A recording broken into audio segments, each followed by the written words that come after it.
Supreme court ने रहनुमा PTI Umar Sarfaraz Cheema की 9 मई मुकदमात में रिमांड के लिए पंजाब हुकूमत की अपील को बानी पीटीआई के केस के साथ मुंसलिक कर दिया। चीफ जस्टिस याहिया आफरीदी ने रिमार्क्स दिए कि चाहते हैं कि जिस्मानी रिमांड के केसेस के फैसलों में यकसानियत हो। इस केस को बानी पीटीआई केस के साथ आइंदा हफ्ते सुना जाएगा। बानी पीटीआई का केस भी जिस्मानी रिमांड का है। उमर सरफराज चीमा का केस भी इसी नौइयत का है। सुप्रीम कोर्ट ने रहनुमा पीटीआई उमर सरफराज चीमा की 9 मई मुकदमात में रिमांड के लिए पंजाब हुकूमत की अपील को बानी पीटीआई के केस के साथ मुंसलिक कर दिया।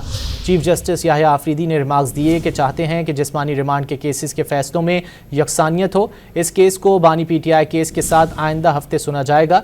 बानी पीटीआई का केस भी जिस्मानी रिमांड का है। उमर सरफराज चीमा का केस भी इसी नौइयत का है।